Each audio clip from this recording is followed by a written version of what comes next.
I'd always wanted to work with Marlon. We got 3 scenes left. You have to cry in one of them. All right, it's at Jack Nicholson's house. Yes. All right. Jack Nicholson has always been more than an actor. He is a presence, a force of nature that has loomed over Hollywood for decades. His grin, half sinister and half charming, has become one of cinema's most recognizable images. I'm not real hungry at the moment. You know what I mean? His performances, whether in One Flew Over the Cuckoo's Nest, The Shining, Chinatown, or Batman, carry a distinct energy that makes them impossible to ignore.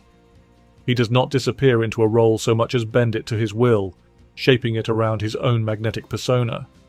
It is this quality that made him a legend, yet behind that unmistakable swagger is a man who has had his fair share of clashes. He is not known for public outbursts or long-running feuds, but those who have worked with him know that he is not always an easy collaborator. Over the years, tensions have simmered with fellow actors, directors, and industry figures. Sometimes it has been about creative differences, sometimes it has been personal, and in some cases, the nature of the friction remains elusive. Nicholson rarely explains himself. He prefers to let his performances and his silences do the talking. Shelley Duvall's experience on The Shining remains one of the most infamous behind-the-scenes stories in film history. Stanley Kubrick was a perfectionist of a particularly merciless kind, pushing actors to extremes in pursuit of the performance he wanted. Duvall bore the worst of it, subjected to months of psychological torment. The stress took a physical toll, with clumps of her hair falling out during production. Pulled all my hair. I pulled hunks of hair out on the windowsill. And the back got caught. Need to trim that. Hunks of hair. Oh, look. Okay. It just comes out. Okay, right now, fellas. No rushing. There's more to come, Joel. Come on. From May until October, I was really in and out of ill health because the stress of the role was so great, she later said. Nicholson, by contrast, seemed to thrive in that environment. Here's Johnny. He enjoyed the long takes, the obsessive attention to detail. He understood Kubrick's methods, even if he did not always agree with them. The famous "Here's Johnny" scene was largely his own creation, a moment of inspired madness that perfectly captured the unraveling of Jack Torrance. Stanley has the teleprompter now, so he knows. And the amount of reasons that he has why a take is not acceptable is, quintessentially perfectionist. He had a kind of immunity to Kubrick's psychological games, which made him a more willing participant. Duvall, isolated and exhausted, had no such protection.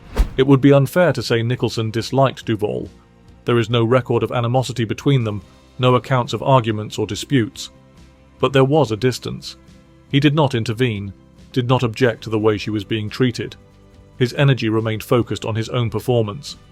For an actor like Nicholson, the work was always paramount, and the suffering of others, if it contributed to the end result, was not necessarily something to be challenged. It is unclear whether he ever regretted his lack of involvement. He has remained largely silent on the matter, allowing history to shape its own verdict. If Nicholson was indifferent to Duvall's struggles, his frustration with Marlon Brando was far more apparent. Their collaboration on the Missouri Breaks should have been a cinematic event, a meeting of two giants. Instead, it became a study in contrasts. Nicholson was a professional, charismatic, unpredictable, but always prepared. Brando was the opposite. He refused to learn his lines, had them written on cue cards, or read to him through an earpiece. He showed up late, dismissed direction, and seemed to revel in the chaos he created. Nicholson goes, "Oh my God, Missouri Breaks, Jesus Christ, we were out of our minds on that film. Holy shit, Jesus Christ, it's a wonder I'm alive." Nicholson admired Brando, but admiration only goes so far when faced with such disregard for the craft. The two men had different philosophies. Brando believed in instinct, in the rawness of a moment, even if it meant defying structure. Nicholson, while equally spontaneous, understood the need for discipline. The result was a difficult working relationship, with Nicholson often left to adjust on the fly to accommodate Brando's whims. Their off-screen relationship was equally complex. As neighbors, they shared an unusual connection. Nicholson watched as Brando withdrew from the world, his once imposing figure fading into obscurity. When Brando died in 2004, Nicholson bought his house, not out of sentimentality, but to prevent it from being demolished. He has never spoken at length about what Brando meant to him, but the act suggests a certain respect, even if it was laced with frustration.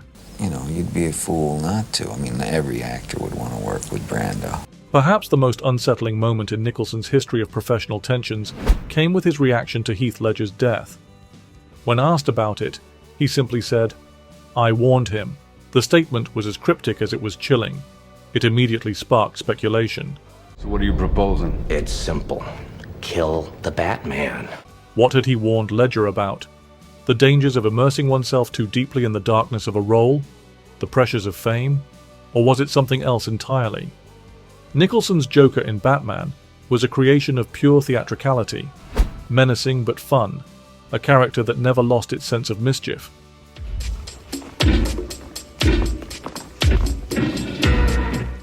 Ledger's Joker was something else entirely. His was a performance born out of chaos, a figure stripped of humanity. It was the kind of role that consumed an actor. When Ledger died, speculation ran wild that his commitment to the part had taken a toll on his mind. Nicholson's comment only fueled that idea. Yet there is another possible explanation. Nicholson had expressed disappointment that he was not consulted for The Dark Knight. He had once spoken about the role as though it belonged to him. "I was furious," he admitted. The Joker was one of the defining performances of his career, and to be overlooked may have stung more than he let on. Was his comment about Ledger a warning, or was it tinged with bitterness? As with so much in Nicholson's life, the meaning remains elusive. If Ledger represented a newer generation of actors pushing boundaries, Gene Hackman was a direct contemporary, one of the few who could match Nicholson's presence on screen. The rivalry between them was never public, but it was always there. They belonged to the same era, played similar roles, and competed for the same level of respect. Hackman was every bit as intense as Nicholson, though without the same level of showmanship. His performances were defined by their force, their quiet ferocity. He did not need to shout to command attention. Nicholson, with his wild energy and unpredictability, approached acting differently. The two styles clashed more in perception than in reality, but the comparison remained. It was the kind of rivalry that needed no words, just the knowledge that each was pushing the other to be better, whether they acknowledged it or not. Then there is Roman Polanski, a man whose relationship with Nicholson is overshadowed by scandal. Chinatown was a film that defined both their careers, a work of precision and fatalism. But in 1977, everything changed. Polanski was arrested for the assault of a 13-year-old girl at Nicholson's home, an event that left an irreversible stain on their connection. Nicholson was not there when it happened, but his association with Polanski ensured that he was never far from the fallout. He never spoke about it publicly, never offered any strong condemnation or defense. Instead, he distanced himself. They would never work together again. Whatever friendship had existed before was effectively over. Jack Nicholson has never been the kind of actor who thrives on public disputes.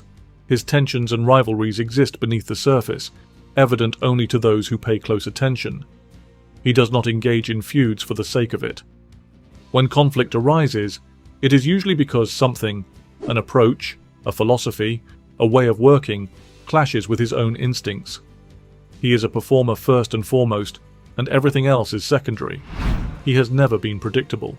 Even in semi-retirement, his presence lingers over Hollywood, a reminder of a time when actors were larger than life.